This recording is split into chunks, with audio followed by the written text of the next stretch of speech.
My name's Ed Piskor. I'm Jim Rugg. Our heroes are home right Yes. now, and we have access to them. And through the benefits of technology, we're talking to Roarin' Rick Veitch today, one of my cartooning heroes, man. The reason I did X-Men Grand Design was because I wanted to be the one other guy who did a Marvel comic completely on their own, penciling, lettering, inking, and coloring. And of course, I'm talking about Heartburst, to name just one of the comics, because I believe the one was an epic comic. Yep. And what's the rest of King Hell Heroica, man? Brat Pack fit in that? Oh yeah. Max Immortal. Yep. We got the collections, man, of Abraxas and the Earthmen that was in Epic Illustrated, Shiny Beast that collected stuff from Epic and Heavy Metal and a bunch of other little places, man. But Yep. at the top of the show, let's talk about Boy Max Immortal. Just released it last week or 2 weeks ago. It's a continuation of the Max Immortal book you held up, and it's also tied in with Brat Pack. I call it the King Hell Heroica. I had dropped the thing for almost 20 years, but now with the Amazon print-on-demand system, I found a way back in where I can do the kind of work I want to do without having to, even think about working with a publisher or distributors or anything like that.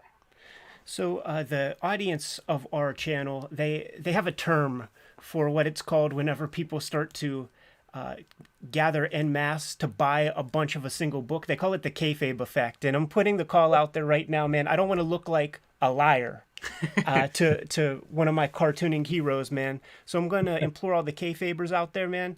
Go to Amazon. There's going to be a link directly below this video on Amazon. Click that link and check out these latest efforts that Rick has been doing through the print-on-demand service with Amazon, because there's about 4 or 5 different kinds of comics, including his continuation of the King Hell Heroica stuff with Boy Max Immortal. 2 volumes of that. You got to scoop Yep. that stuff up, man.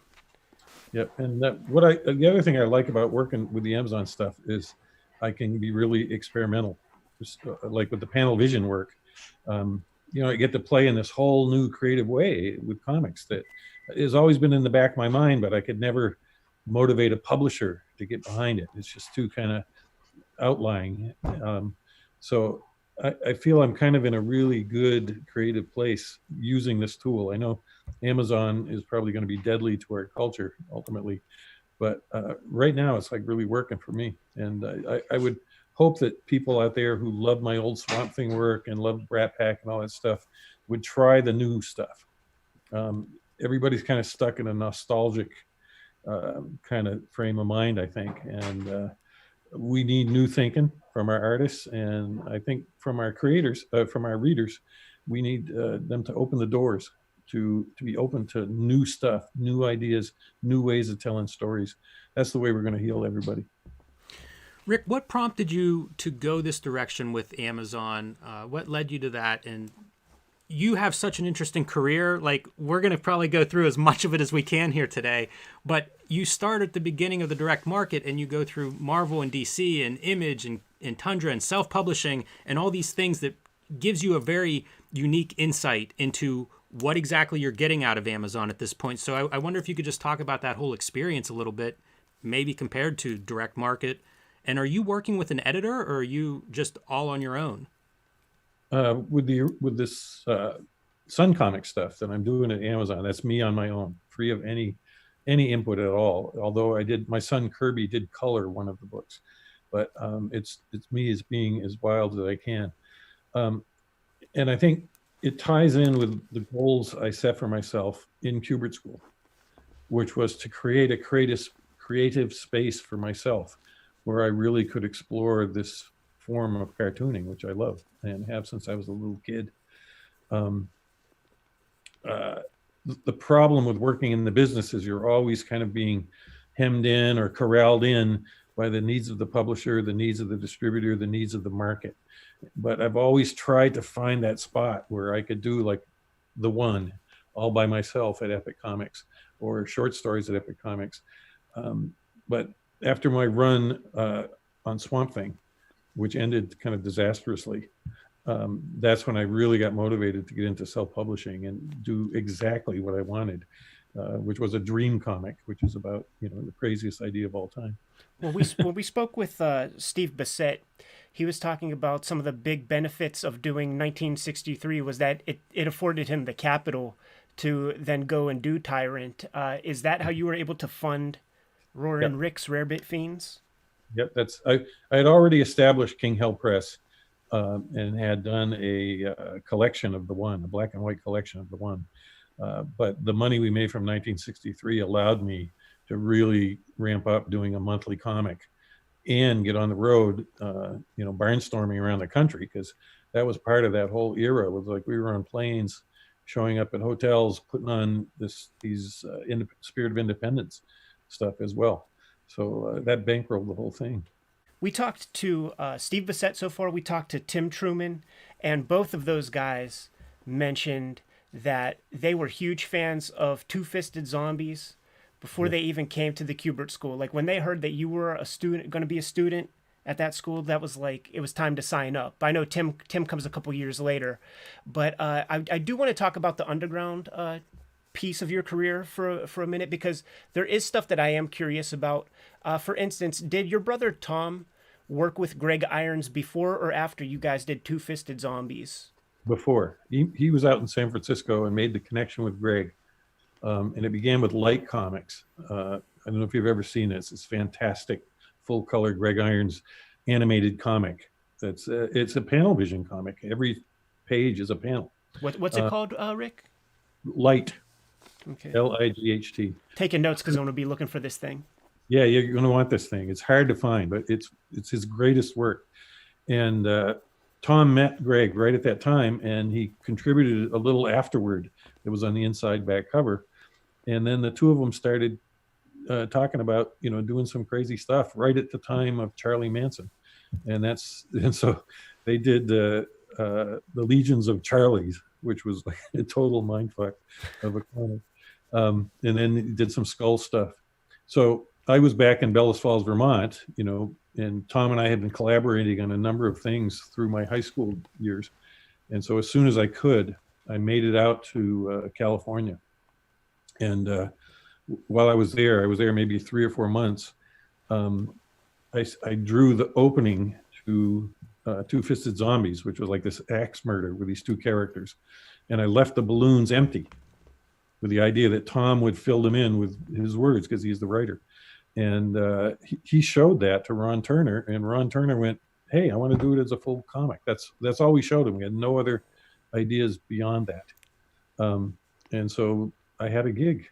I just sort of fell into it through my brother. We're talking 1973. A little earlier than that, wasn't it? I think it was published in 73, but I think it was the winter of 71, 72. I was out there, I believe. So you're out there, Rick. Are you engaging with, this is a thing that I've only read about, the underground scene in San Francisco. Can you tell us what that experience was like? Who was around, what you saw? Were people drawing all the time? No, it was people were partying all the time. Right. That was like most of my interaction was at parties with these guys. I'd get invited to them, like, S. Clay Wilson put on a party where they had these big bags of laughing gas. Everybody's walking and inhaling laughing gas, and so I wasn't like really hanging out with these guys, but I was meeting them, and the whole scene was kind of dissolving at that point. It was past its prime. It was kind of falling apart. There were too many comics. Nobody really understood the direction of it. And then Rolling Stone came in with this idea of doing the history of underground comics. And this became a divisive issue because they paid the top creators like Crum and Shelton and a few of those guys to be in the book, but then they weren't going to pay anybody else. So it created this schism right there, which was kind of sad. I got in the book, but I didn't get paid, and I was happy to do it. But Greg and Tom refused to allow their work to be in that book, and they definitely wanted it. But it was really, you could see that I couldn't see it at the time, but you can see it now that the end was coming. And so right at the time that Two-Fisted Zombies gets finished and released, the whole thing collapsed. around distribution issues. The Supreme Court had come up with some sort of ruling that gave localities the ability to define what was pornography, and that killed underground comics and all the head shops right there. Did So I'm kind of the end of the thing, you know. did those same ordinances come into play with Miracle Man #9? Well, that was a different. I don't know if those are ordinances. That was really the industry reacting to the birth Oh, it issue. was like a self-policing issue. Yeah, yeah, it's I a see. different thing. This was what happened to undergrounds was a national thing. Like they decided there was a different way to define pornography, and it essentially killed all those shops. It's so funny the ramifications that something like that has, because I don't know that they were going after comics specifically, but going after that infrastructure that just happened to support those comics kills those comics. Counterculture was a big thing. There were a lot of counterculture newspapers and magazines and books, and people were trying to break out of the old way of thinking. It was the Vietnam War was still going. A lot of people were pissed off. There were, Patty Hearst thing happened. And so I think the authorities were just trying to squelch all kind of underground activities, and comics got caught in the middle of that.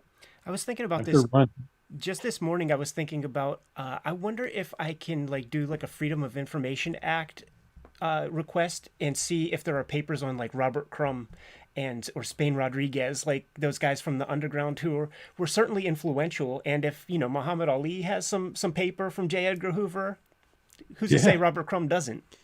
You always hear the conspiracy story about Crumb taking acid from basically federal, like CIA men in black suits. That would be incredible if you found a file on him. I guess the next big stop comics-wise, Rick, is the Kubert School. But before we get there, I'm curious, you're a guy who I think of as being a Kirby champion. Kirby, I think, you can see the influence in Two-Fisted Zombies, even. Named his son Kirby. That's a statement. Yeah, there you go. I wonder what Kirby comics were like at the time. Like, was that 70s work? Were you into those when they were coming out? Oh, yeah. Kirby was peaking with the New Gods. And that's my take on it. And I'm somebody who followed Kirby from Fantastic Four #1, buying it on the stands as a kid and just gobbling everything that Kirby was doing.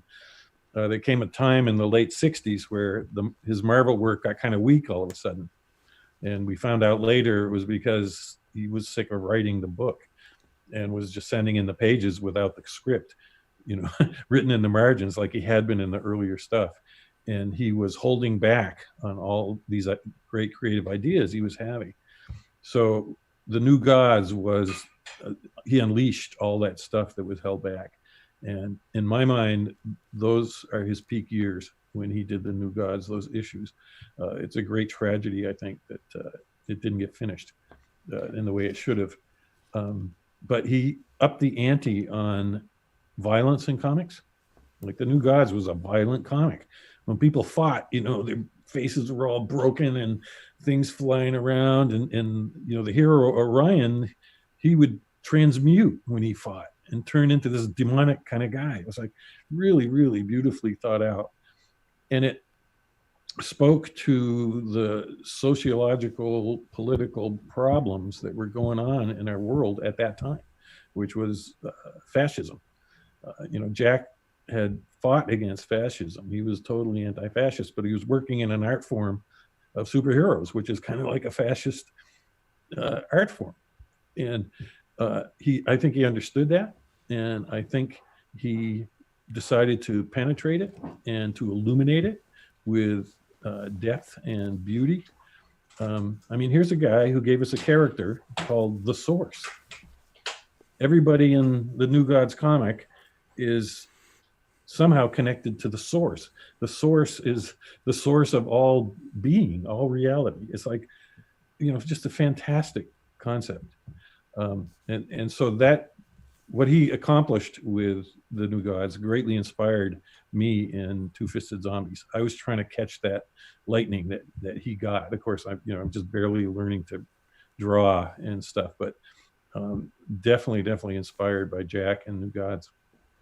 We've done some video on the channel, and sometimes books pass through the studio that we show off that show that put a highlight on a cartoonist's young body of work before they were published. And you put a lot of that stuff. Well, you put glimpses of it on Facebook, Yeah. and it looks like there's a lot of comics, and you still have a lot of this stuff. One, can you give us some sense on the page count, like how much of that stuff you did when you were growing up? And two, what are the chances of us getting a Amazon click to buy volume collection of all that stuff, man? I find that to be very, very inspiring to makers, because it lets us know that you work very hard. You can grow into a professional. It doesn't just happen out of thin air. Yeah. Well, I've got about half of the comics I did, because when I was in 7th grade, my parents in the school tried to, get me to stop thinking about making art. And so all the comics I had made and all the comics I had bought, all those early Spider-Mans and Fantastic Fours, disappeared one day. That was about 7th grade. And that's when I started Hero Comics, which I have a complete run of. I think it went up to about 22 issues. How many pages an issue? Well, it depends. Not a lot, maybe 15, 20, whatever I was inspired to do. But I had my little publishing company, and I had my little, stand soapbox that I would hand write out notes about my company and stuff like that. And I didn't really have an audience. It was just my brothers or my friends I might show them to. But it was really for myself. Making those comics was like an organic part of me. I know a lot of people think making comics is work, but for me, it's play. And that's, I had a normal life. I grew up with, played sports, went to school, had girlfriends, had cars, but I had this comic thing off to the side, and not many people understood it, but I produced a bunch of that stuff. Whether or not we can publish it, I don't know. It doesn't really reproduce well. The pencils on the Amazon books that I put it out. I mean, you can see what it is, but it doesn't really look as clear as it probably should. So I don't know. I mean, do you really think someone out there would read such a thing? I could think of 2 people out here that would. The answer is yes. There was a collection of Rory Hayes books that collected his, I guess, middle school and high school works of the Dolls Weekly. It was, I guess, mini comics, equivalent of mini comics that he made whenever he was very young. So there are examples of this stuff, but yeah, I don't know. I'm holding out hope, Rick. Well, that's why I kind of stick it in certain places, like in the back of Max Immortal, just to show people what I was doing. And maybe one of these days, maybe at some point they'll do the complete Rick Veitch. It'll go from 7th grade all the way to like now. When I was describing my interest in that sort of thing, man, I mean, that's where my mind was going. The complete Crumb comics, where the first volume, you see the lined notebook paper that these comics were drawn, in pencil. And I happened upon those first 2 volumes when I was very young, 12 years old maybe, and it legitimately changed my life to just know that I didn't have to worry about 11x17 Bristol board. You can make comics on notebook paper, and they're as valid as anything else, man. So what I'm saying is it would be good for the culture of comics if you did this, man, just to add a little pressure on you. I hear you. Rick, you mentioned Max Immortal again, and it's like new work from you. I wonder if you could tell us what it's about. By us, I mean our viewers that may not know that work. Well, Max Immortal is sort of my alternative undergroundy take on a Superman-like character. That sort of heavy hitter guy, and I sort of bounce off a lot of the Superman tropes. But at the same time, I'm trying to get to the core of what a superhero is. And I'm using storytelling techniques, like there's characters from history that are following certain philosophical ideas that tie in to what is a superhero. And I'm playing along, doing all of that. And, I've got the characters, running around doing their stuff, flying and, smashing things. I'm not sure exactly where the whole thing will end up, but it just feels really good doing it right now. Um, I've already got the next issue, pretty much planned in my head. I just got to find time to do it. Can we go to the Kubert School? Steve Bissett mentioned that he discovered that the school existed from a comic book buyer's guide advertisement. Wonderful balloons or some beautiful balloons was the article. Is that also where you found Nope. out about the Kubert School? No, Joe and Muriel put an ad in the New York Times. It was like this big. And I just happened to be looking at a copy of the New York Times, and there it was, Joe Kubert School. And it was like, ding. And it said, send in for the catalog. And so I actually got it together and put the letter in and sent it in and got the catalog. And then went down to see Joe, which of course was just, getting to meet him was just, one of the high points of my life, I got to say. You already had a body of work. So what was in your portfolio? Certainly Two-Fisted Zombies, right? Two-Fisted Zombies, and I had done a bunch of Marvel stuff trying to break into Marvel, which I had sent. So there was probably 30 or 40 pages of pencils. It wasn't quite up to grade yet, obviously, and I'd gotten rejection letters for that from Marvel. And plus I was making all kinds of comics on my own, on the side, trying to figuring out how to get into other undergrounds, anywhere I could try to find a place to publish. When Joe opened my portfolio, there was Two-Fisted Zombies, and he like grinned, and he looked at me and he said, "You did this?" And I went, "Yeah, but it's kind of undergroundy and it's not my best work." But he just loved it. He was tickled pink that I had this published comic, and he went through the whole thing. And when he finished, he went, "Have you seen Moebius and Drulier?" And I'm like, "Who?" And he reaches out and he pulls down these black and white books, and there's the first time I saw Moebius and the first time I saw Drulier. So he put it together in his head, looking at Two-Fisted Zombies, where I was heading. That's amazing. Rick, what was your impression of Joe Kubert before you met him and then coming out of that meeting?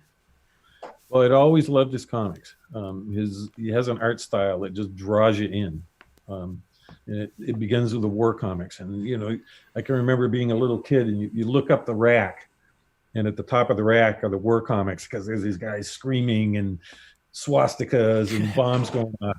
And down below, it's like Hot Stuff and Richie Rich, what you can reach, So I'd always followed his stuff, and I understood that he was kind of an innovator because, it went from Sergeant Rock to Enemy Ace and other stuff he was doing.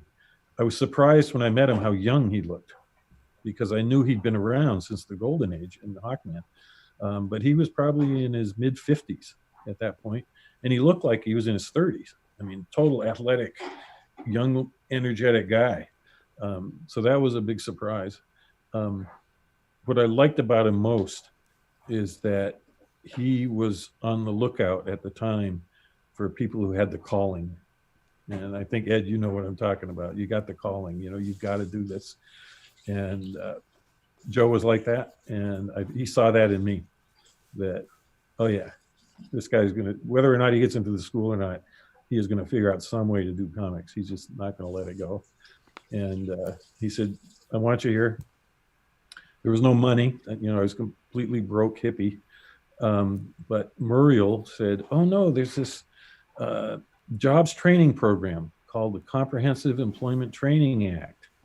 And we qualify. So you should go back to your state and you should apply for this." So which I did. I went back. And the Comprehensive Employment Training Act was designed to teach people to be plumbers and sewage treatment plant operators and street sweepers and stuff. But I showed up with my comics and I said, "I want to go to the school. It's a trade school.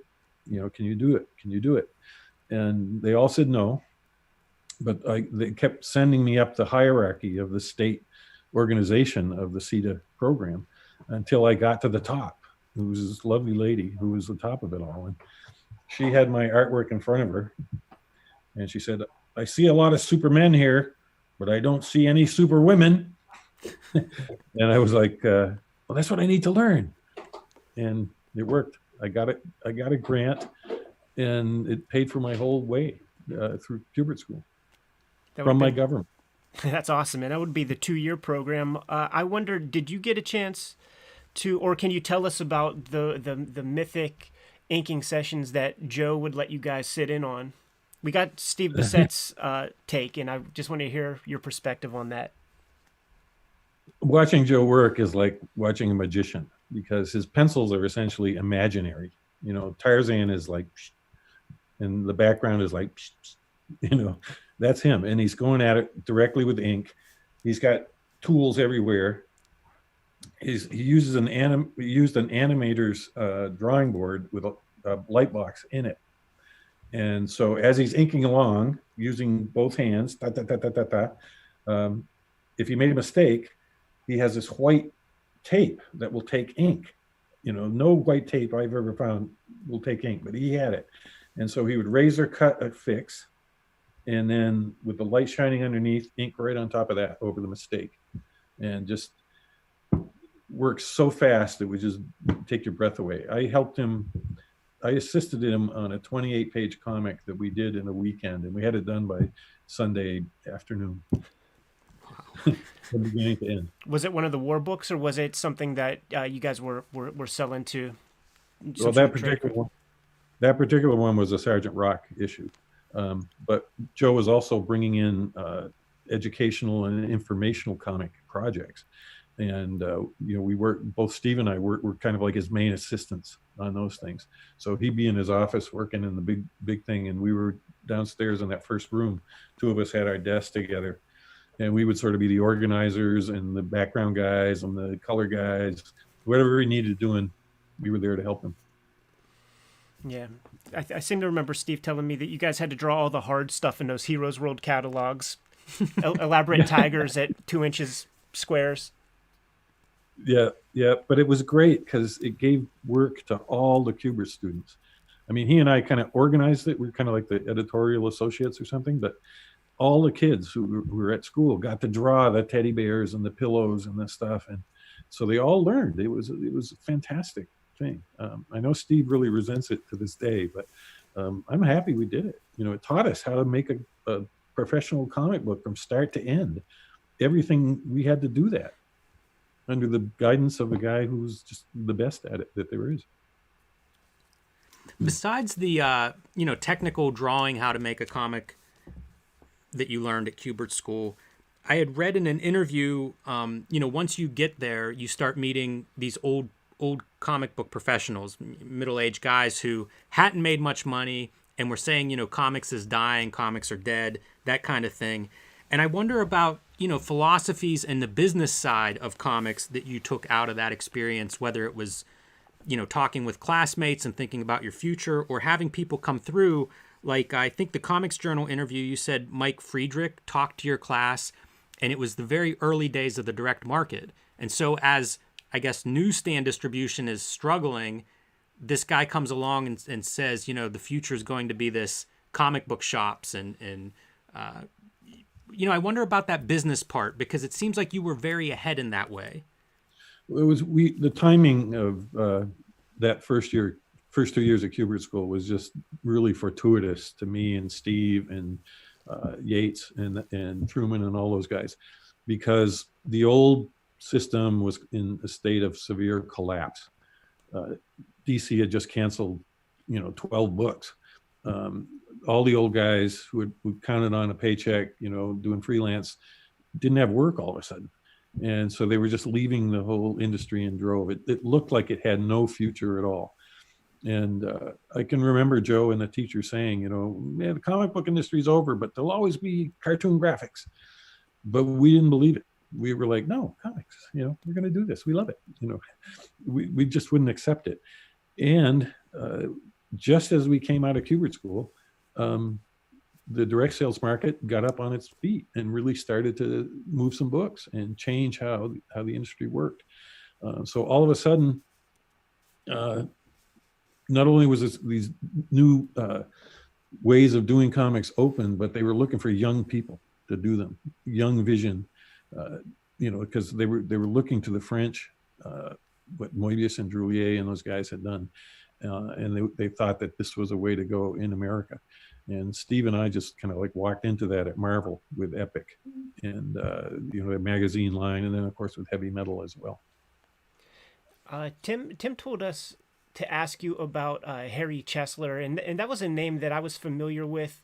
I went to the Kubert School for 1 year in 2000, and somebody told me that Harry the Chiseler Chesler gave Toddlebin some of his first work. So did you get some jobs from Harry, and what would those jobs have been? No, I didn't get any of that. In fact, Harry didn't like my long hair, and whenever he saw me, he would make fun of me because I had a ponytail. But when John ran out of money after the first year at Kubert School, Harry kind of became his patron and came up with this idea of the Rubaiyat of Omar Khayyam that John would illustrate. And he bought John in this neat little car, and paid him to just produce all this work. I don't know whatever happened to it, but there was like 100 maybe illustrations of it. So he was they say he was a chiseler, but I think he was really, he really helped John big time. Yeah, one or two of those pieces is still, well, when I was there was hanging up at the school, and they had the same questions. It really did seem like it was one of those nice things of like, I'm going to give this kid a bunch of money and pretend it's work or something like that. A proud person can't be just taking $1. But did Harry Chesler get Joe started? Yeah, Harry Chesler was one of the original guys who ran the comic book shops. So he would get a job from like a publisher like DC and produce dozens of books for them, with a sweatshop full of guys. And Joe wandered into it. I think he was 12 years old, and they hired him to erase pencils and to sweep the floor. That's funny. Then he goes on to barely pencil whenever he gets older. It's like he had enough of the erasing part. But I think it motivated Joe to want to give back, because he had older guys that helped him generously and didn't exploit him, and he was that way toward young people around him. So you mentioned Heavy Metal Epic. I think the first issue of Heavy Metal comes out when you guys are still students. Yeah. But you said when you showed your portfolio off, you saw the Mobius work, you saw Droulet's work, so you already had some knowledge of heavy metal. But can you just tell us what was the experience when you first saw like a magazine that you could go to 7-Eleven and buy? Oh yeah, it was great. But Steve had all the Metal Hurlants, so even before heavy metal, he handed me this big wad, and I got to just drink all that stuff in and have my mind completely blown. Just fell in love with Moebius's work.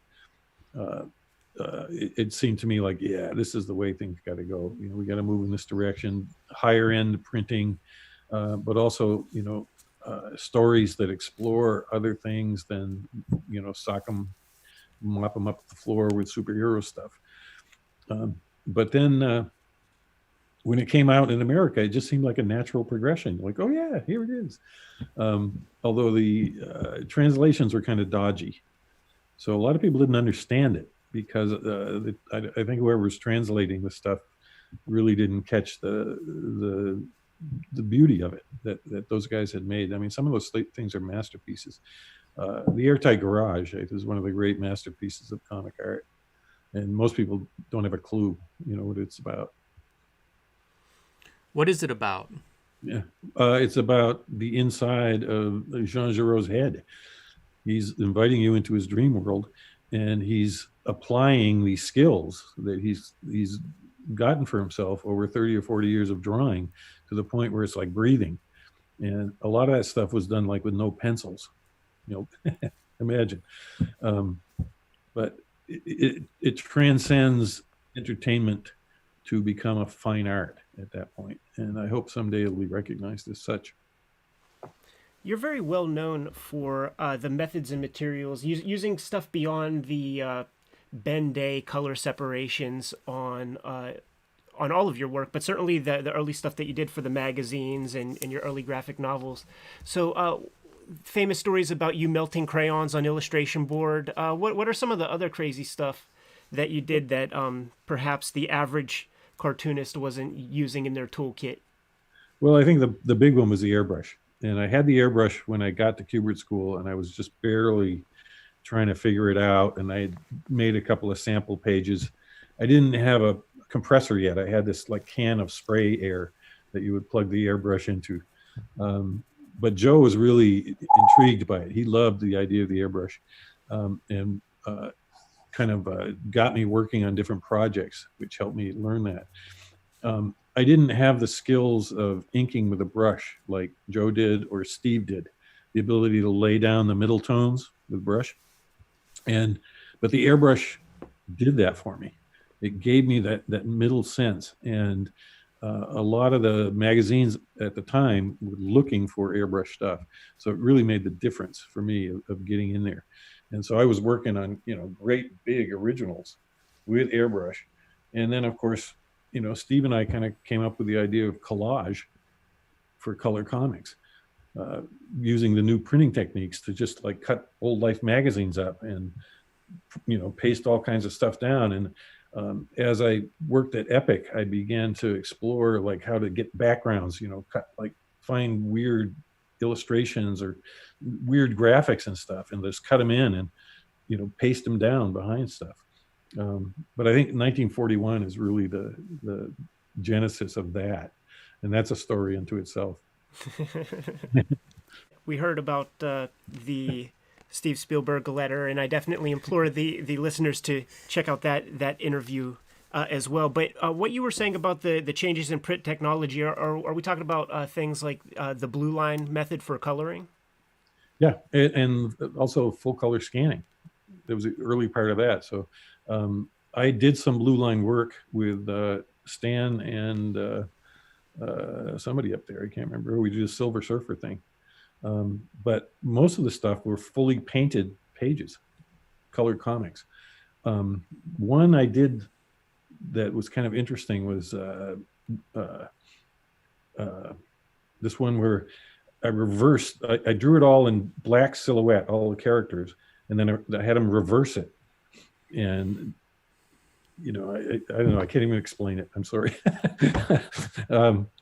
But it's in the Shiny Beast comic in there. It's way too complicated to go to an interview. I'm sorry. Yeah, no, that's fair, man. It just goes to show the viewers at home that all those drop down menus in Photoshop had a practical application back in the day that was too complicated to talk about in interviews. Dodge and burn. I gotta say too, I was inspired in trying new stuff by Corbin.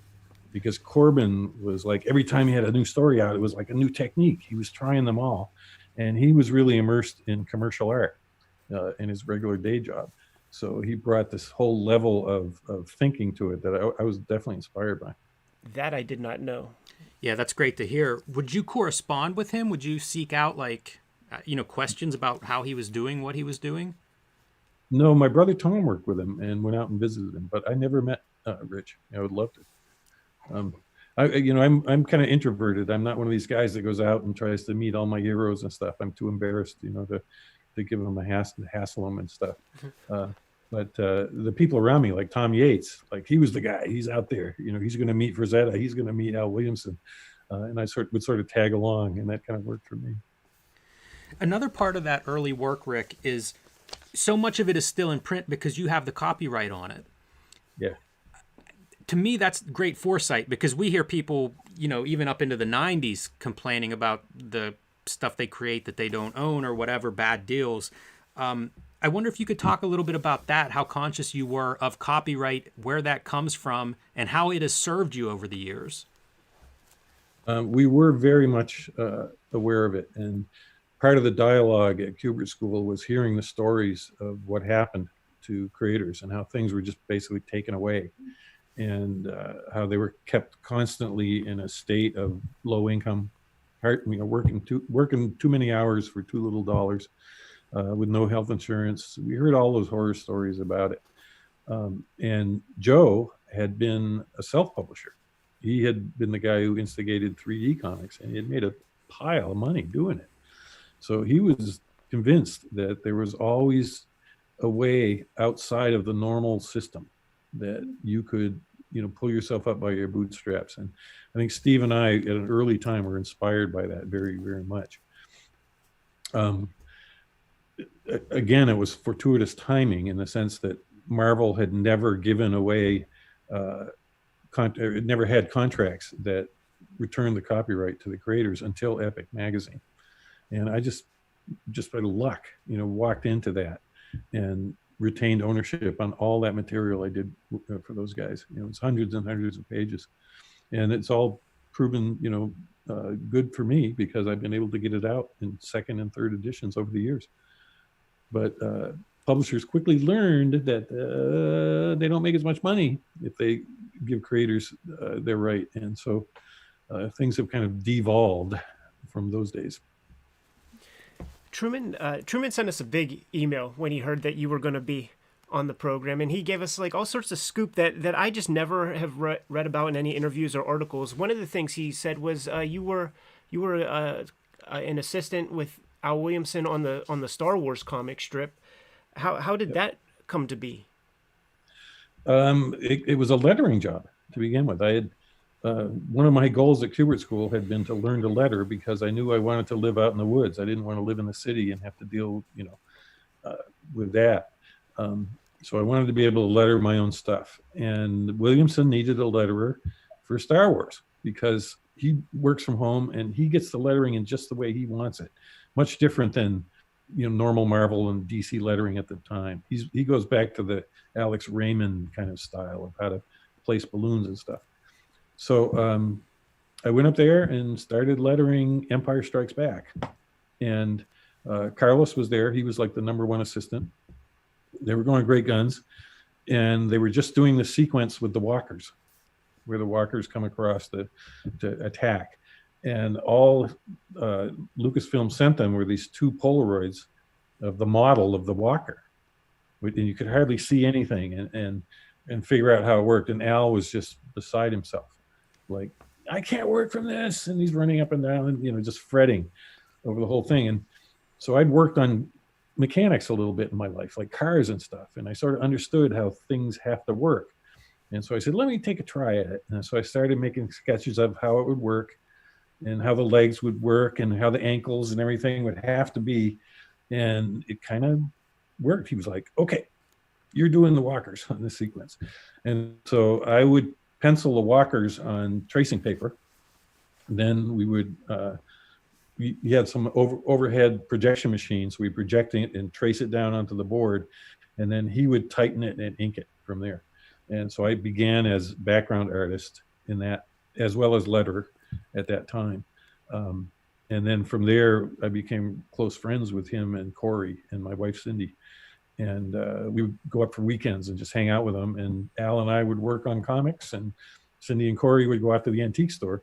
But I became a background guy. There were certain things he liked that I did, like rocks, wreckage, cities, stuff like that. And so I would be his go-to guy, like, okay, you're doing the meteors today,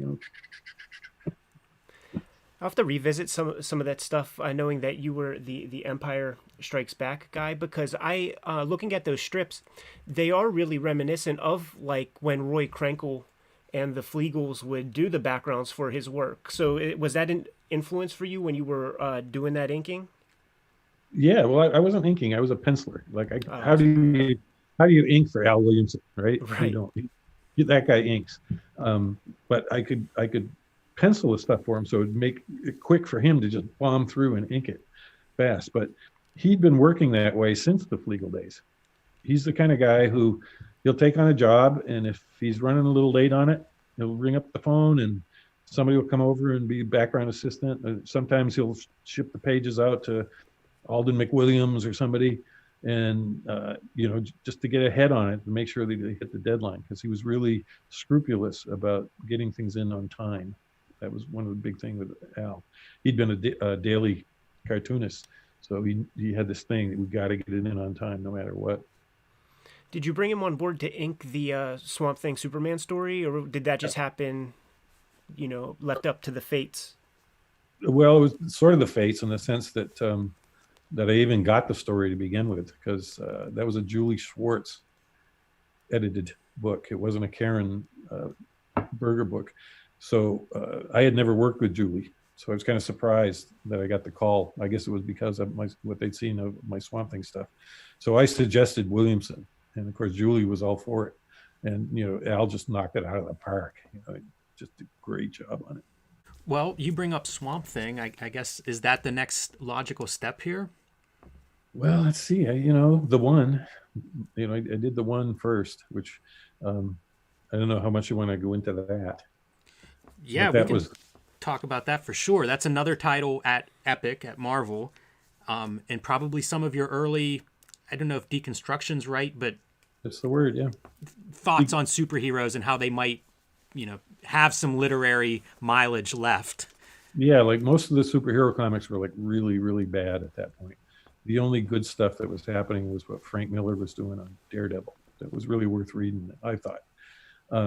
And so the sense among a bunch of us was that superheroes were kind of underplayed, or that they were kind of static, calcified in what they produced, and that we could, if you kind of expanded on what super people are about, you could like create like a whole new level of readership.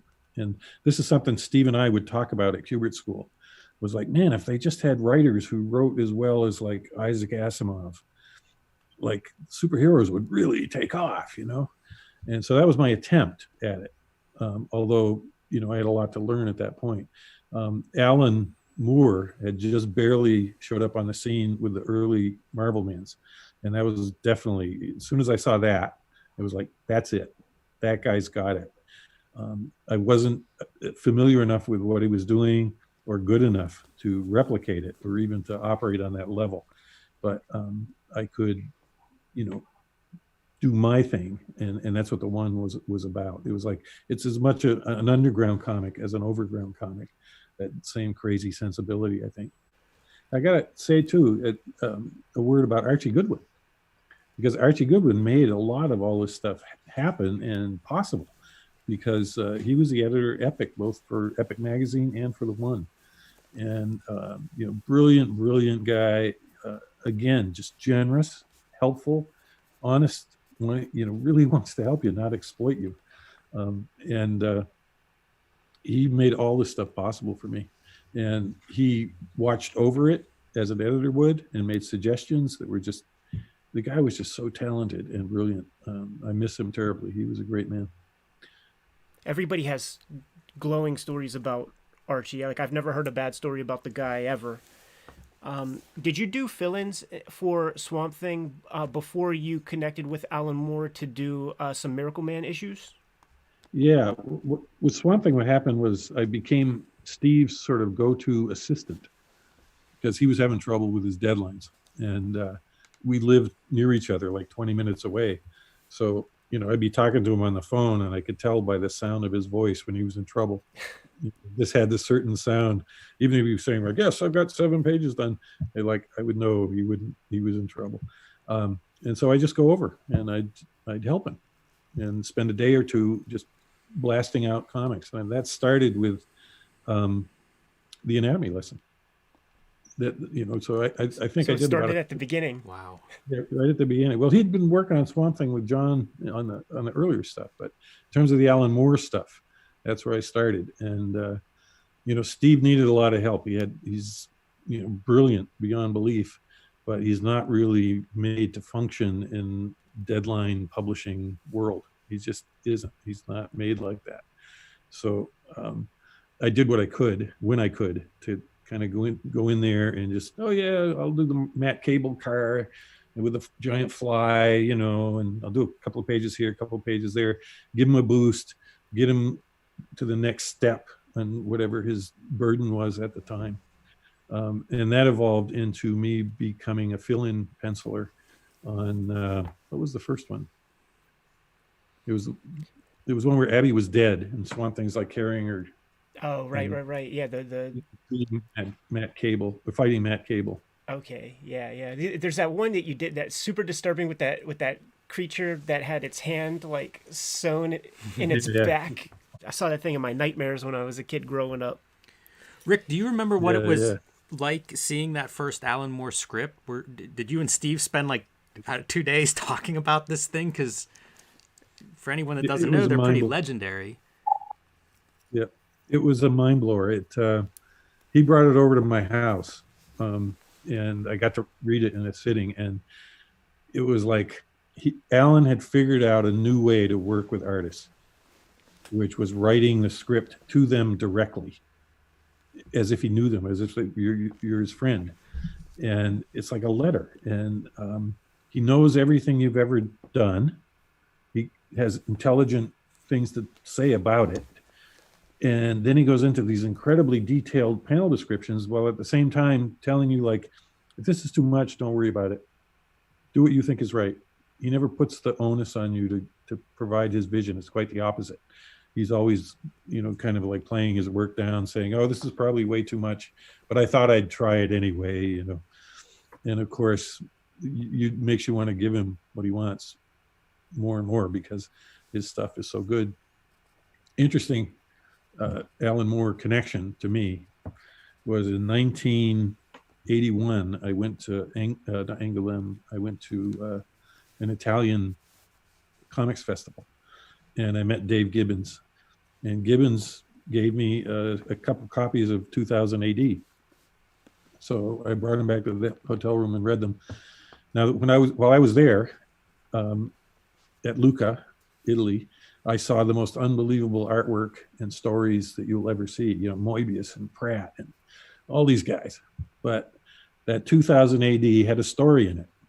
It was a time travel story, and it was told backwards. And the fucking thing was so good, it like stuck in my mind. And I said to myself, I'm going to swipe that someday. That is one of those stories for the ages.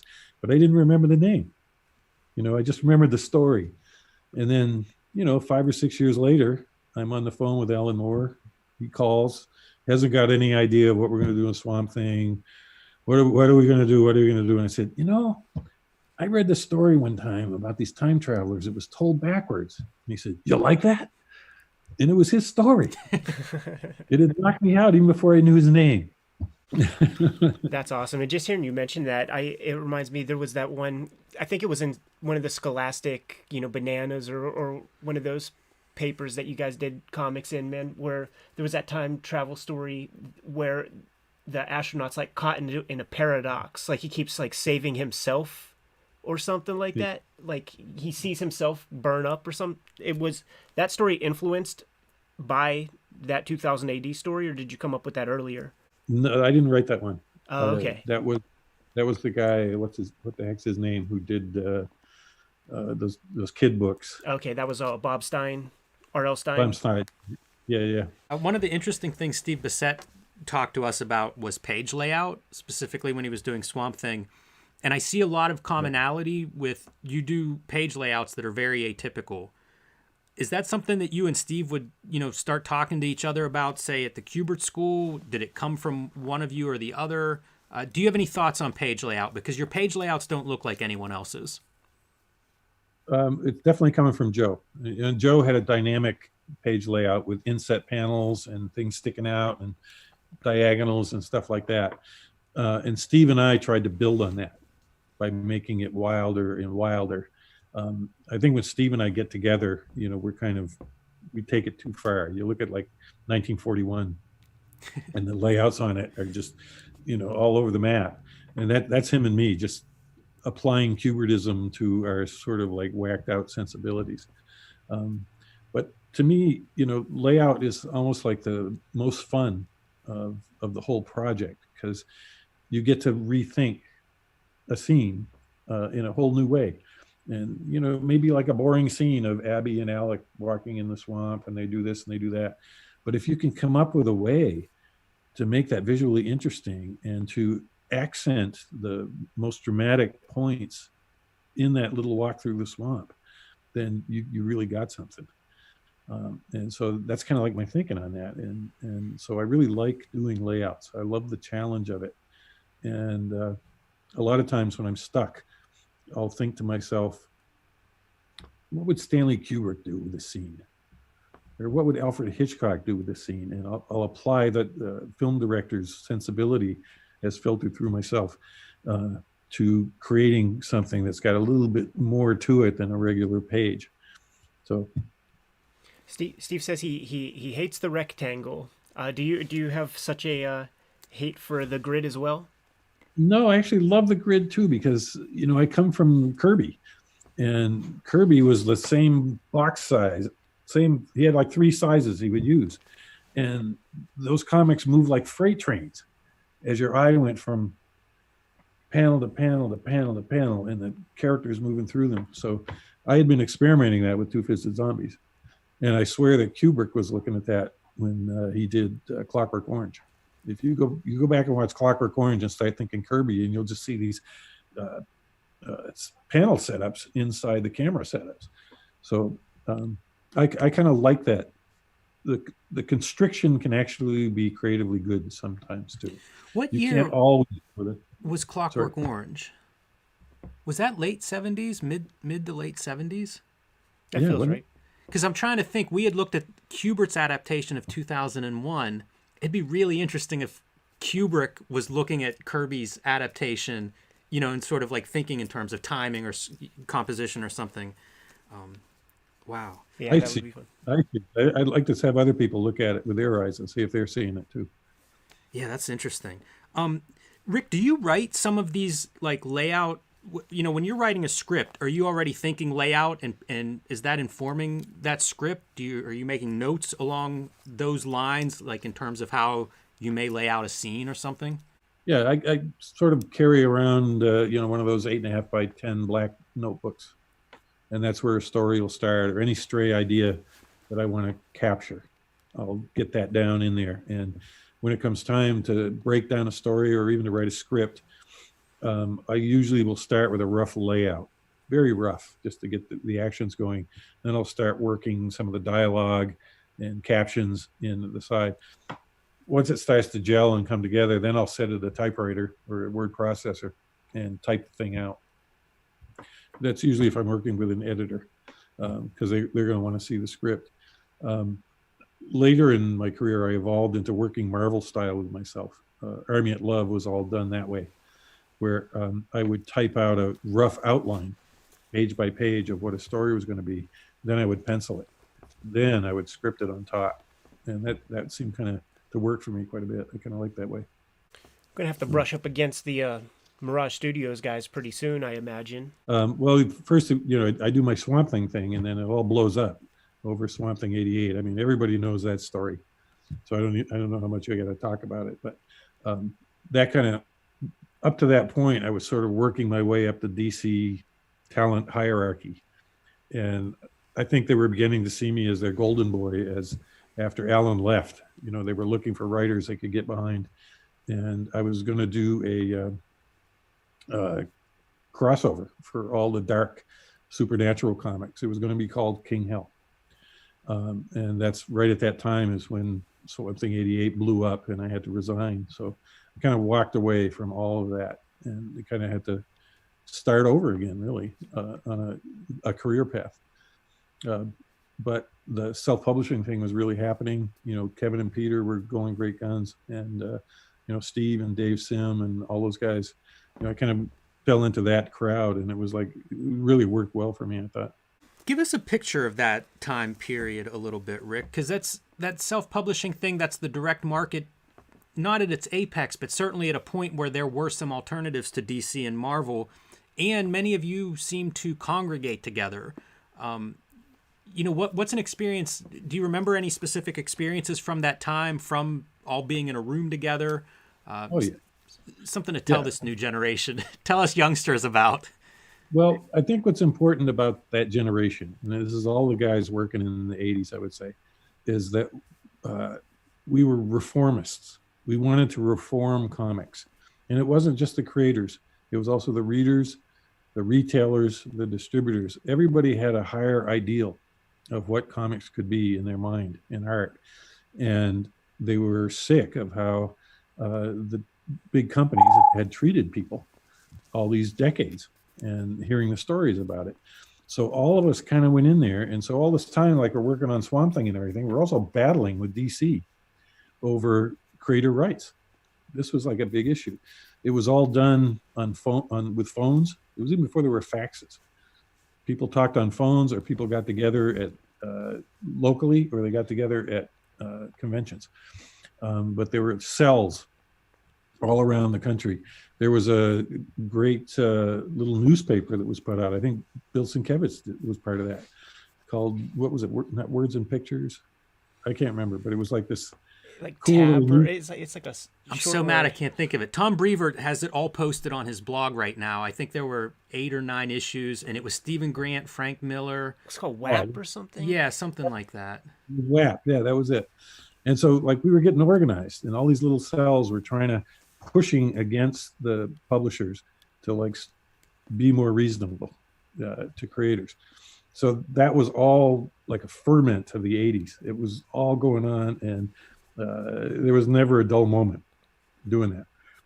And the self-publishers started to come together around Brattleboro, Vermont, which is near where I live.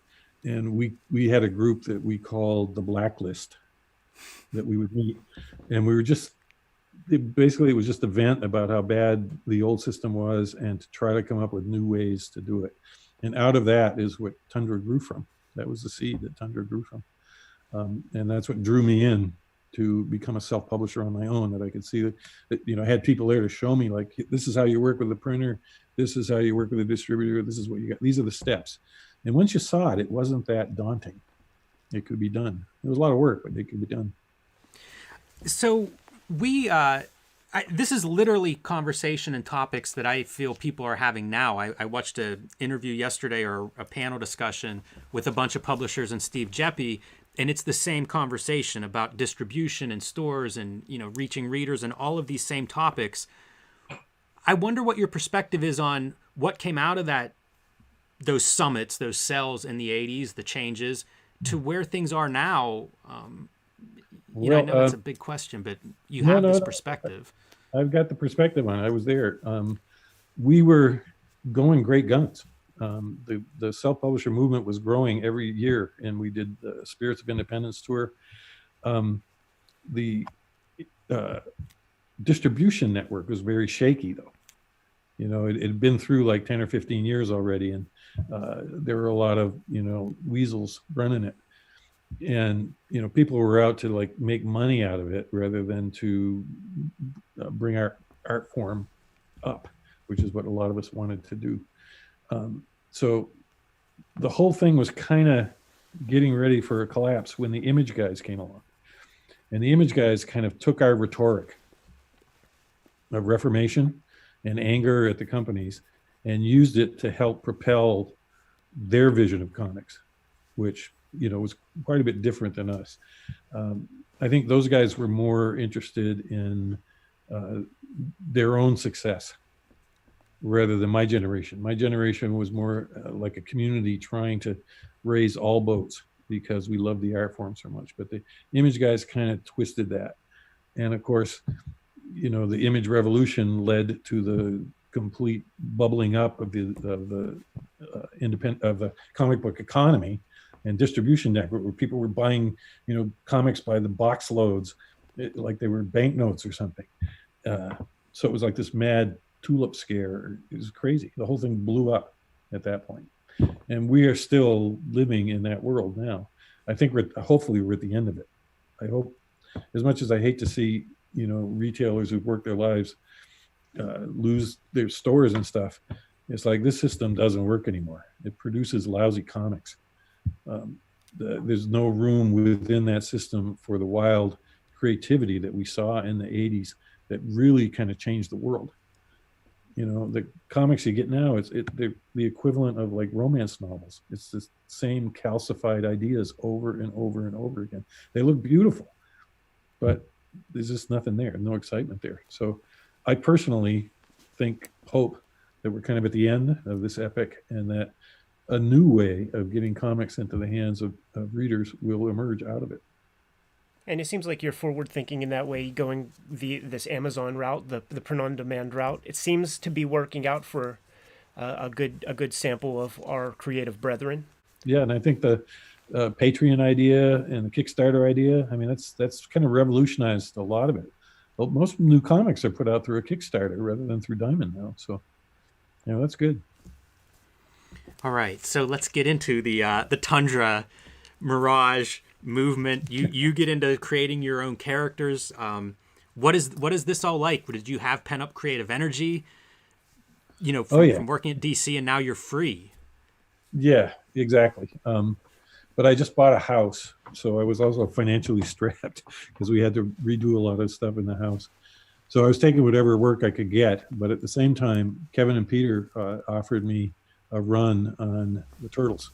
So I did that 3 issues of the Turtles, the river thing, and then after that, I did another one about Sky Highway, where the guys in the cars driving all around.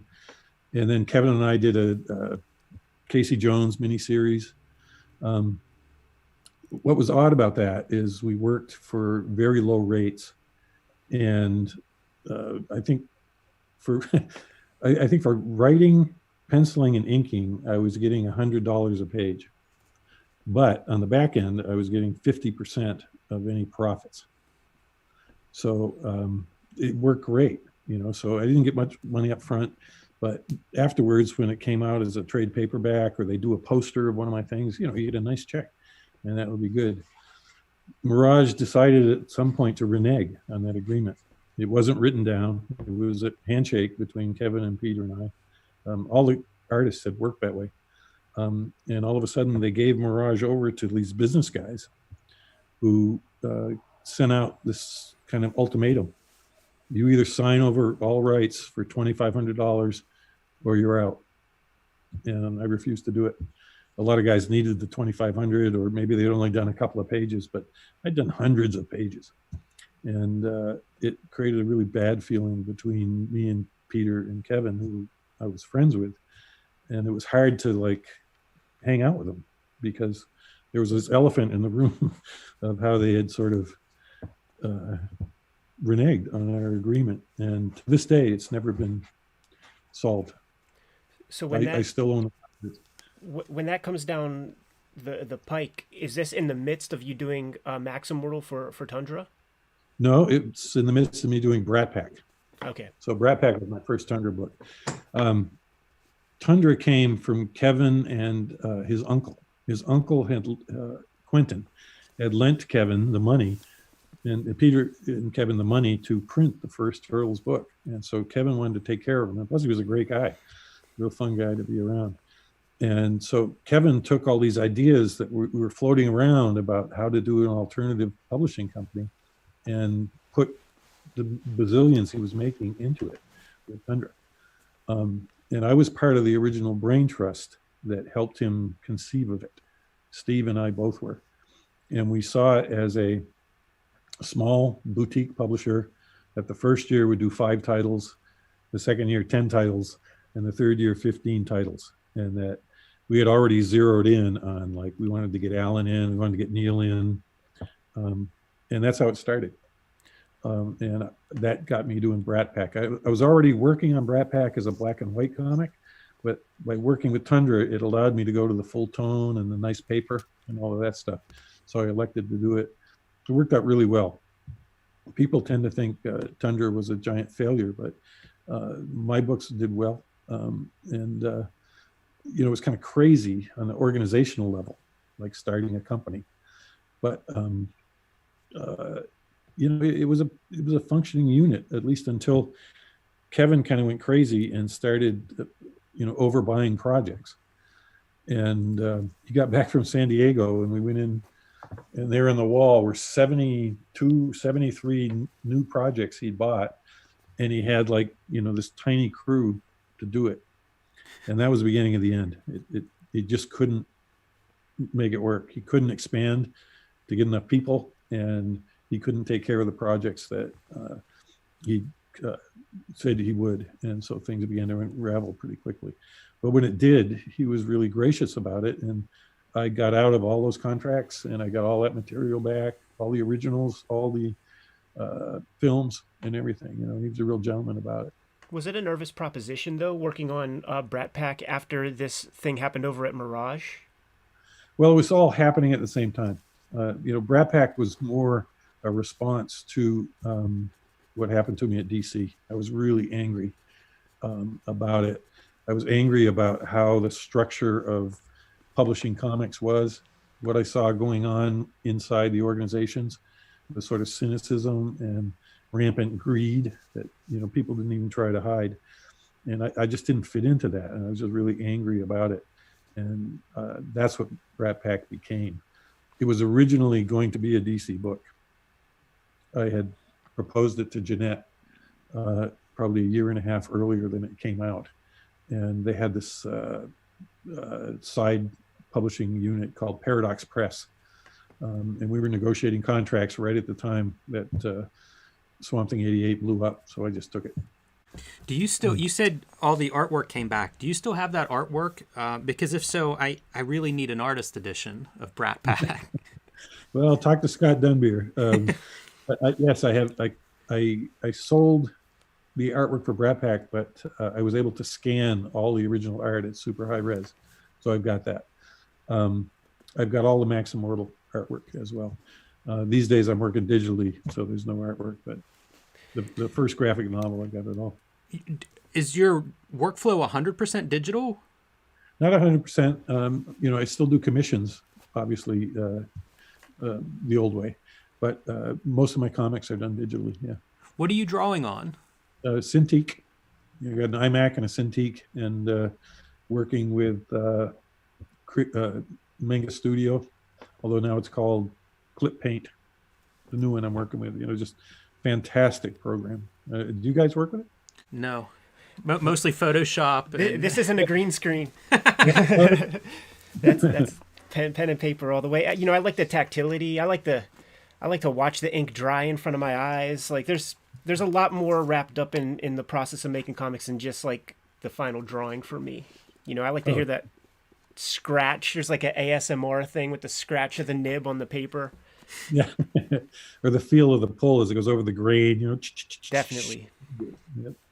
Definitely. I know. I still work analog, but I find that I'm a reference artist. I always had bazillions of books around to help me draw stuff, and now in the digital environment, I can find photographic reference of anything I need, any pose, anything, and it makes it go so quicker that you can solve these problems like that. Do you abide by the reference a lot? Do you trace off the backgrounds, and how do you feel about that sort of thing?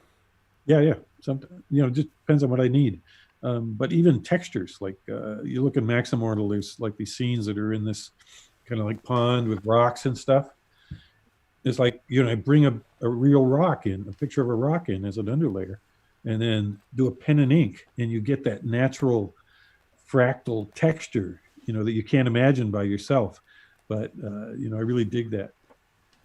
One more thing about original art, and just speaking toward your innovation, Comiccon.com, that's a Rick Veitch invention. And one of the things that I remember most about it was seeing there would be like drop down menus in the top, sort of underneath the first banner ad or whatever. And there would be drop downs for, all the Kubert alumni that you would think about, man. There would be the Steve Bissette tab. There would be the Tim Truman tab, the Rick Veitch tab. But one of the things I remember, man, is you go down and you go to the Total Bin tab, or Total Bin, and he was selling Swamp Thing pages, man. The ones with Batman. Oh, man. For like $500. And with a little paragraph next to it, like a little couple sentences that said, "Please don't haggle with me. I think these are fair enough prices. Like, I don't want to come down any further." And it's like, those things got to be high four figures, maybe 5 figures at this point. Oh, yeah.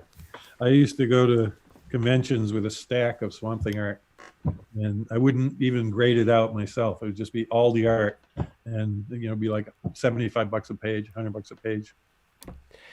Can you tell us about Comiccon.com? Because that seems very forward thinking. I mean, there were people like, Adam Curry at MTV who snapped up MTV.com before the corporate heads even got hold of it. And I feel like you were involved in the .com game pretty early, probably early enough to even prosper. Yeah, we did really good the first year. It wasn't just me; it was Steve Conley, who I'm Right. sure you're familiar with, and I had met him on Spirits of Independence, and I was interested in the computer stuff, and he was advanced on that. He already was working with a computer and knew how to make a website and basic stuff like that. So we got together and thought, like, what could we do? And he had just been to some sort of symposium or something about building web pages and metaphors for creating a successful website. And one of the things they had talked about was a convention. You create a convention with your website. And I was coming to it saying, I want this thing to do everything I do at a convention. I want to meet my readers. I want to sell original art. I want to sell sketches. I want to sell my books. And so it was like, yeah, this is a comic book convention. And it just fell into place, comiccon.com. Steve did all the digital work that needed to be done. He was just fantastic with that. We charged people, I think, $25 for a booth for a year. And we sold banner advertising. And this is before Google had taken over advertising. So we quickly were making like $3,000 or $4,000 a month on banner advertising. And plus people were joining the con and just hanging out and talking on the message boards and stuff like that. What really made it interesting, though, was when I started the news site, which was called The Splash. I don't know if you remember that. Oh yeah. But this all happened while Marvel was going through bankruptcy with that Ronald Perlman thing. It was a giant mess. And one of the Marvel creators, or someone who worked in the office, showed up in my email box saying that they had been given money when they were lost their jobs, and now Marvel was demanding it back. And so I had this story, and so I put it all together, and it was like, Marvel sues freelancers, and it just took off on the internet like crazy. And all of a sudden, not everybody in comics, but all the people in comics who were pissed off got a hold of me and started sending me stories about what was really going on behind the scenes. And so the Splash turned into sort of like the Drudge Report, kind of like whatever crazy stuff was going on behind the scenes in comics, like we had it first. And that was like 2 wild years of where every day, we'd have some crazy headline. It was something, really was something. I'm gonna have to visit the Wayback Machine, man, because you're blowing my mind. Like now remember, like, you click on the different booths and you could get like the specific person's like little web page on the feed or however that worked. There's not much on there though of Splash. There's like 2 or 3 pages of it, but like we were just kicking ass all the time, and we were finding out what was going on at Diamond. We were finding out what was going on at DC. Stuff that had never been reported on before. But what happened to us was that Google took over the advertising network with how they do Google ads. And pretty soon all that income dried up. So after maybe 3 or 4 years of being like really gung-ho, all of a sudden we were starved for cash, and it started to go down, down, down from there. Do you still own comiccon.com? No, we sold it. It was definitely an outgrowth of Spirits of Independence. Okay. We were looking because distribution had collapsed, and independent books were no longer displayed in the catalog as equal to the Marvel and DC books. Marvel and DC took over the catalogs, and then our books were in the back in these little tiny pictures, and our sales went way down because of that. So we were, idealistically going to change the world and figure out a new way to get comics out there. And we thought the best way to do that was just to bring the community together and see if they couldn't come up with solutions, but we weren't able to do it. You go from Tundra to Image with 1963, some stuff with Supreme. How different is Image from Tundra at this point? It's really different. It's Image was a series of studios, and when we were doing 1963 with them, all of them had just made buckets of money, So they were like going crazy, buying houses and cars and doing all kinds of stuff. And they were also setting up studios, hiring people. So they were in kind of like berserker mode, which we had just gotten out of with Tundra. But we kind of had to deal with it. We worked with Valentino, who I think out of all the image guys, his heart was really in the right place in terms of like, we're doing this for comics, not just for ourselves. And he was just fantastic. But it wasn't the 63 money that did Comic-Con. That was a totally different thing. When did you start getting interested in the digital side of stuff? We've talked to a few people. Dave Gibbons was somebody who seems like he starts in on digital as a creative tool in the early 90s, possibly around 1963 time. And you're somebody whose name comes up as being an early adopter of digital technology for creative. What prompted that? Well, it was all the material that I had copyrights to from the Epic days. I had these full color painted pages, and if I wanted to publish them, they had to be scanned and run through Photoshop and cleaned up and then run through InDesign and put together as a book. So I had to learn all that stuff, and I had to, of course, buy the machinery to do it. It took years to assemble everything. And so, but like the collection you showed of Shiny Beast and Abraxas and the Earthman, that's me scanning my art and then going in and cleaning it up and putting the books together. Man, that's those scanners that plugged in with the serial port. Yeah. That I thought you were going to say it could take years to scan in one page. Man, it pays off though. Like the reproductions in those are very impressive. We've all seen lots of reprints that aren't up to par. That explains why those are so sharp. Well, you're able to get the color the way you want it. And then when you're working with a printer, they're sending you proofs. And like when I got Abraxas back, it was too red. All the oranges had turned red, and I was just able to say like, hey, turn back the red 15%. And like, pulled it right in. Yeah, it helps that you care. Like a lot of those reprints are, I don't know, some editor that I think is maybe paid by the volume. Yep. You look at the scans of the Epic magazine of the same material, and it's dull because it was very early in scanning technology, drum scanning, and they used to put like 12 pages on a drum. So it didn't matter what colors they were working from. They all are going to have the same sort of mushy kind of deadened thing. So I was able to bring out the color that the originals had. Jim and I both share the experience of getting the calls from the printers, questioning our design choices and stuff. You doing like dulled color sometimes when we're playing with 4-color process, or some of the crazy techniques that Jim's employing with his work. Ben, I imagine just looking at these pages again, did the printers give you a call a time or two? No, I worked with these Chinese guys, and they were just amazing. They had people who were perfect English, and they just, whatever you want, they're there, they get it done right. But you're dealing halfway around the world, which is weird, and then it's cheaper than you can get done in America and better looking too. You go through Spirits of Independence, self-publishing, Rare Bit Fiends. Then you kind of return to DC, late 90s, and into Vertigo, and I guess maybe through Wildstorm and ABC leads you back there? This is another crazy story. When Liefeld's company fell apart, Alan and I and Todd Klein and a couple others were working on Supreme, and we wanted to keep that group together. And so Alan started asking around if anybody was interested in, us in doing like maybe a line of comics, like 2 or 3 titles, and bringing other people in. And he connected with Scott Dunbier, who was running Wildstorm for Jim Lee. And so that's where ABC came from. Alan wrote this outline of it. Scott found all these other incredible artists and brought them in.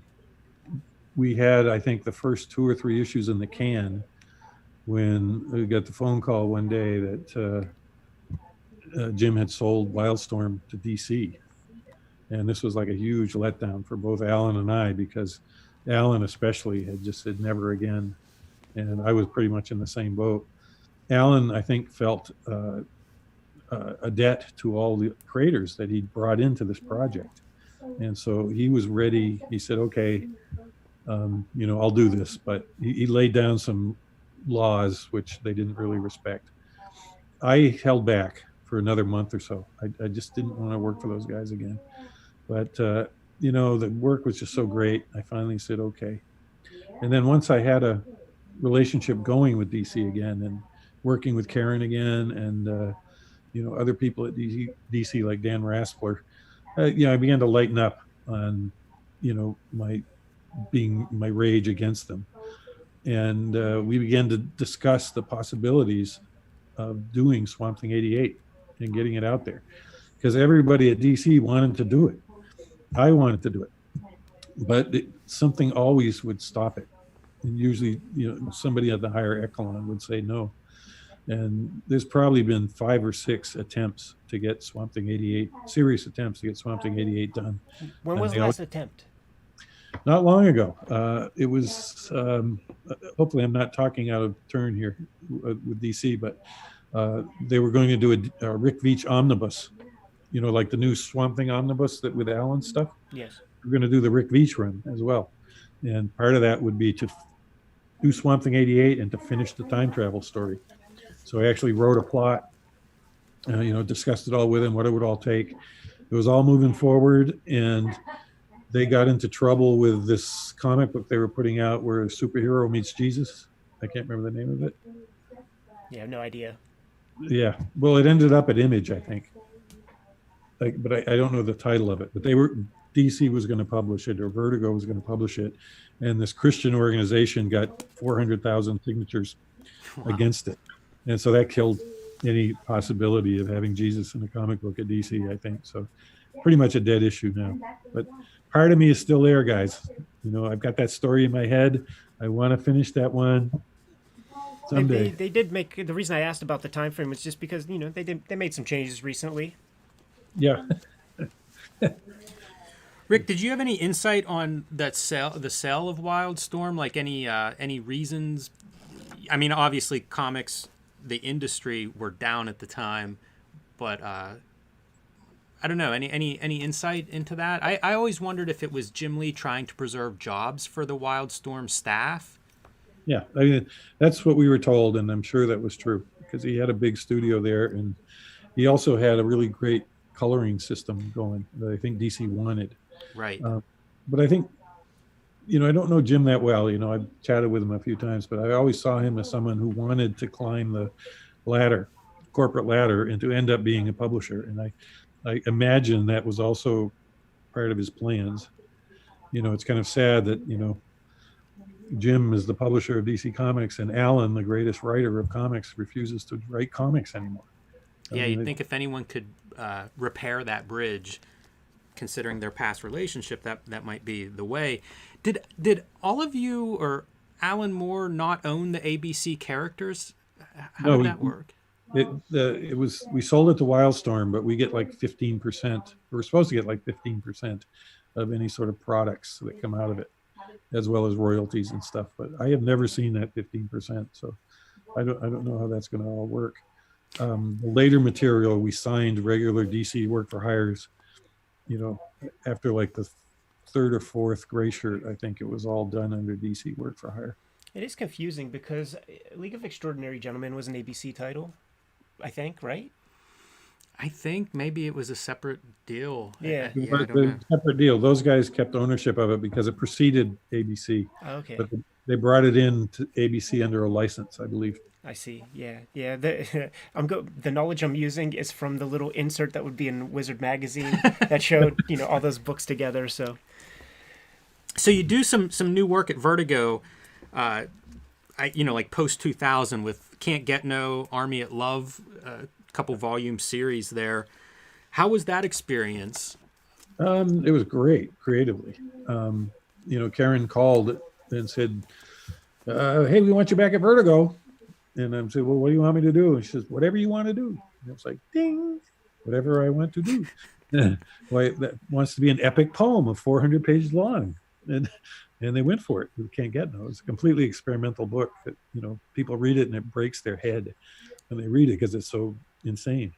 But I was able to get that through. The real reason I stuck around there, though, was for health insurance. I had, when I was in my early 50s, I got diagnosed with rheumatoid arthritis.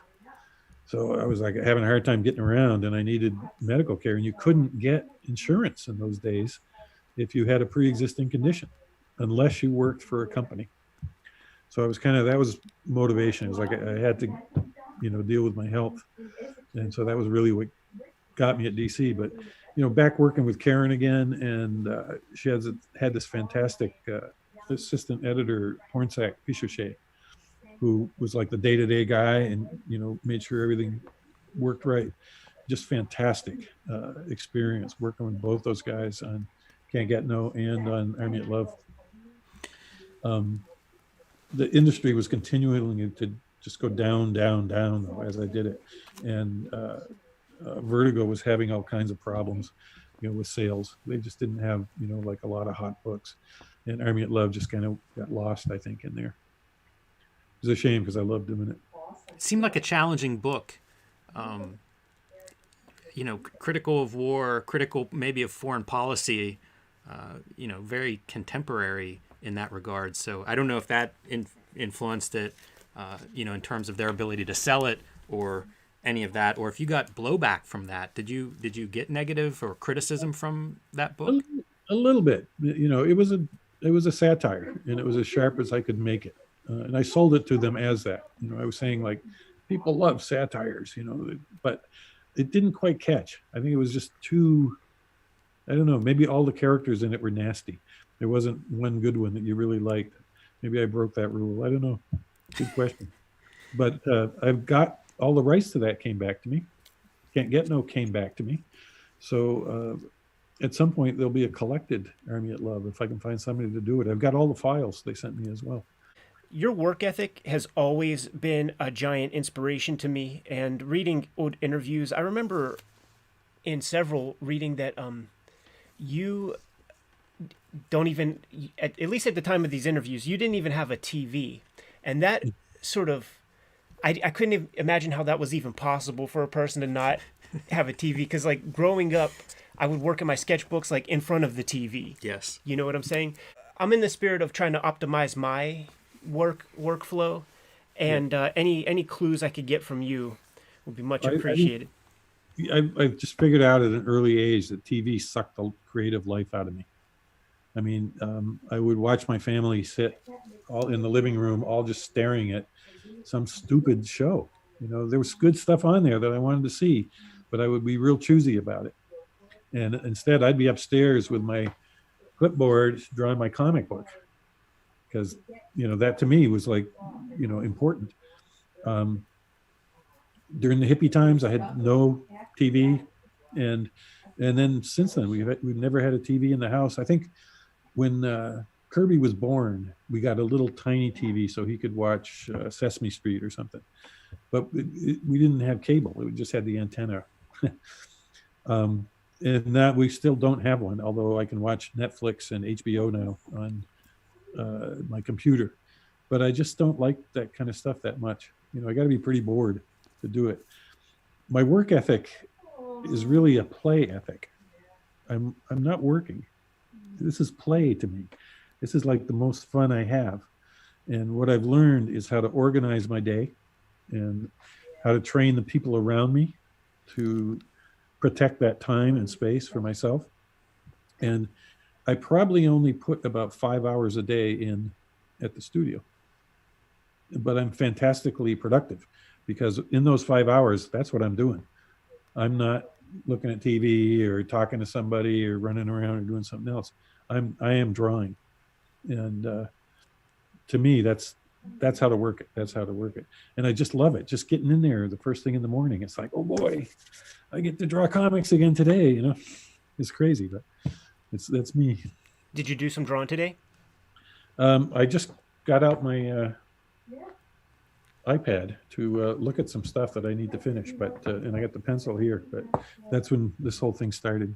We won't keep you too much longer, promise. Rick, I wonder what you're reading these days. You mentioned back in the Kubert days seeing Metal Hurlant and heavy metal and stuff, and these kind of like books that really changed and influenced ideas about making comics. Are you seeing anything now that excites you? Not really. I don't have a comic book store within driving distance in Vermont. It's like, 100-mile round trip to get to a comic book store. So I've broken that addiction of going in and buying armloads of stuff and gobbling it all down. So I don't really see a lot of what's coming out. The closest I do is I'm nearby to the Center for Cartoon Studies, so I'm in touch with a lot of the students there. Sometimes I mentor them, and I see a lot of what young people are doing, and that excites me because they're moving in the same direction I'm moving in, which is trying to break out of these old ideas and stuff like that. But when I do go into a comic book store, there's just nothing there that does much for me. And when I look at stuff online, it just seems to me they're working the same stuff over and over and over again. It really needs somebody to put a bomb up its ass and boom, some young genius to come in and really shake things up. Did you ever go through any phases looking at manga and Japanese comics? A little bit, but not much. I wasn't a big super fan of that. I'm a Jack Kirby guy.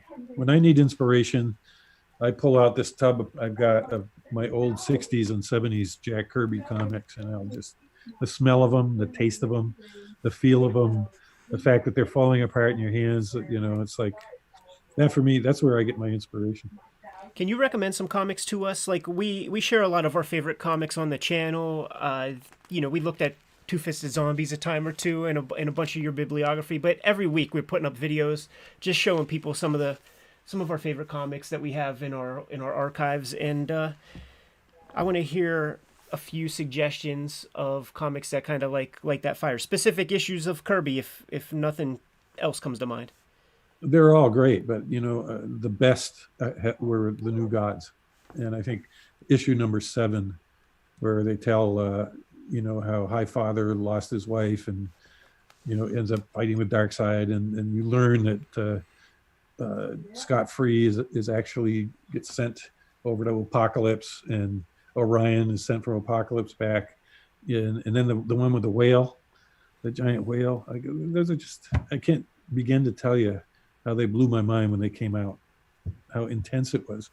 Did you meet Jack Kirby? A couple of times, yeah. I didn't get to really know him, but I brought my son Kirby up to him when he was an infant, and I pointed to little Kirby's badge that said Kirby Veitch on it, and Jack went, "Yoicks!" But sometimes, like I do a Jack Kirby imitation, as you know, like I did for Supreme and stuff. And when I'm working on that, I will think to myself, "Come on, Jack, come on, come through. I'm here. I'm the hands, Jack. Come on, come on." And it seems to work. Seems to get that element, that Kirby-esque element that is so hard to pin down sometimes. I got a great Jack Kirby story for you, though. Let's hear it. Larry Marder went to Jack's funeral back after Jack passed away, and Jack's brother-in-law got up and told the story. He said, "Well, last night, or right after Jack died, I was sitting in my kitchen thinking about Jack, and I looked up and he was standing in front of me. And I said, 'Jack, you're okay?' And he said, 'I am now.' And he disappeared." Wow. That would be an amazing story to hear at a funeral. You were recently named the comic laureate of Vermont. Yeah, they finally found the bottom of the barrel, I guess. First, congratulations. And second, what exactly does that entail?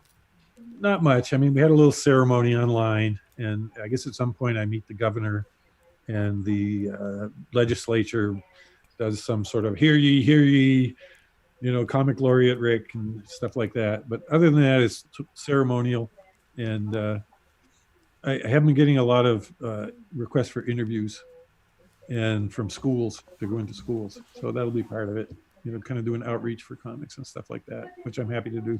Show them some of those covers to Brat Pack where they show that, like that one close up of the crotch with the nutsack in the bag, in the Crown Royal bag. How about Telltale Fart? I'm just writing that down because I don't know that, and I'm going to Google it. You don't know Telltale Fart, Ed? No. It's in Dr. Wortham. Yeah, see, I don't have Dr. Wortham. Jim and I were quarter bin diving, and he was 2 ahead of me and fucking picked it up. And I'm the guy who collects all the Kuber School art, man. But he picked it up. We did the Bedlam. Steve and I did too. There were 2 issues of Bedlam, and it's in that. Oh, is it? I think so, or maybe not. Maybe it was too gross. Oh, Yeah. I know what it was. Steve published Spider Baby comics. It's in that, Okay. but it's the most grotesque underground comic of all time. So I'm sort of worried that some Republican operator is going to pull it up and go, "You gave the laureate to this guy." We put these videos up on Sunday, and today is Thursday, so I have to track that comic down before this goes live, before our audience pulls the rug out from under me. Anything else, Jimmy? I think that's it. The truth is, Uncle Rick, we could talk for hours and hours with you, man. But how about we just do it again sometime? Perhaps when the next Boy Maximortal comes out. How about you and I do one about using the big dots in pulp coloring? Yes, we should have that. Jim's the guy who taught me everything I know about it. So you figured that one out. Yeah. How do you? What's your basic? How do you do it? That stuff, I would scan old comic books, basically sampling them. So the great ones would be like a Marvel Treasury edition where you might find a big color field and then scan and use that to fill. That's how I do it. Well, I don't fill. I actually use what do they call it? The rubber stamp. Right. And like paint in with it like that. And then when I get it done, I'll bring a real old comic up next to the new one, and then I'll Gaussian blur the black plate on the new one so that it looks just as faded as the one on the old comic. We actually fill in the black, like I'll sample black as well. If you can find an area with a big black area is a really good way. And then I'll color the line art black, and I do a little bit of a Gaussian blur just to get the edges of the line work so it's not perfect. But breaking up the black was one of the big breakthroughs of how do you really make this stuff look vintage. That's how everybody fucks it up. Yeah. Like they could kind of get the color to work, but they have this 100% black that just destroys the illusion. And then when it's printed on fucking glossy paper, why bother? Yeah, that doesn't help. But when it's done right, like you guys do it, it creates this synesthesia. It really does. People have often come up to me and said, it even smells like old comics. And I'm like, no, it doesn't, man. And we printed this shit in China. So you better not be sniffing them too close. just in case, man. But I love working in that style. And, I hope at some point to do a Jack Kirby-ish kind of comic with that coloring again. I want to get back to that. I have a few processes for that. And one of them is actually working in individual CMYK channels. It's a little more involved, but it allows certain freedom for moving registration of specific. You're basically working on each plate, and you can overprint. There's some fun stuff to do. So we could definitely talk about that anytime. That'd be great. I've been meaning to do a video on it for a million years. So at some point, maybe this will prompt us to actually get into some of that stuff. Well, out of all the people who try it, you guys and I are the only ones that really get it that I've seen. I want to see you do this Kirby interpretation Me too. with that color. Yes. Well, I got it. It's in my head. It's just got to find the time and the money to do it. Well, we better let you get back to work, but not before we send people to Amazon to pick up your new body of work. There's 4 or 5 different comics that you've done with this print on demand. Your panel vision concept and stuff like that. Yep, there's 10 titles. So there's Super Catchy, Otzi, Redemption, and Spotted Stone. Those are all the ones that are panel vision. Then there's a couple Max Immortals, newish edition of Can't Get No, and the Dream comic, Rarebit Fiends. I've got 2 issues of that out as well. When you say issues, is it collections or? No, new stuff. This is all new material. God damn it, we got to get our hands on that stuff. Yeah, we got to get readers to think about pursuing new material too, because they're all stuck in the old days buying old stuff over and over again. New editions of the same crap. So it's let's get out there, read the new stuff, guys. This new era that we're living in, it's causing us to adapt in many different ways, and it's sort of accelerating evolution. And we can't go to the comic book store right now. So people are slowly becoming more comfortable ordering fresh comics online. And I implore everybody to go to Amazon, type in Rick Veitch, and scoop up some of this fresh stuff. Now, the way that they set up your profile on there or whatever, is there like one good link that we can include right here, like maybe the Rick Veitch name, and then people can pick and choose, or is that a flaw in their system? A Rick Veitch authors page is there. So basically just get on there and go Rick Veitch and hit the authors page, and it's got everything I've ever done pretty much. Great. That link is directly below this video. Click on that stuff. Grab some of these new Rick Veitch comics. They're as strong, as biting as any of your favorite Rick Veitch comics. And I'm so thrilled to have had the chance to talk to you. It inspires me that you keep moving forward in this medium. It gives me a lot of hope as I could continue through the years, man. But really appreciated this conversation, Rick. Thank you, guys. Final thoughts, Jim? I'm just going to pile on what Ed has said. Rick, your Brad Pitt Pack was one of the first indie comics and black and white comics I found whenever I was, 14 or 15 something, and it just completely expanded to me what comics could be. I wanted to be a cartoonist at that point, and seeing that really spoke to me. Both the content, but also like the quality was so great, and it really opened my eyes to independent, doing your own work didn't mean sacrificing anything. So it's been a huge inspiration, and thank you very much for that. Well, I hope I didn't, Great conversation. Don't even trip. Don't even trip. But you know what I will say, since you are connected in some form or fashion to the Center for Cartoon Studies, and these kids, man, maybe they need to get some kind of internship, something like that. Maybe you could wrangle one of these like noobs, one of these rookies, one of these like first year kids. Get them to scan in those first like 20 issues of those notebook comics that that you drew when you were a kid, so I can get a collection of that stuff, man. Hey, for you, Ed, I'll do it. I'm very serious, man. I because I want to see it, and when you post that stuff online, it's so cool to check out. But like, I want to look at it whenever I want to. I'm very selfish and very bratty, and I would love to have it on my bookshelf. I keep all of your books on my spinner rack right here, and all right. Those belong there as well. I want the complete bibliography, man. All right. Okay. Rick, thank you very much, man. Thanks, guys. Take care. See ya.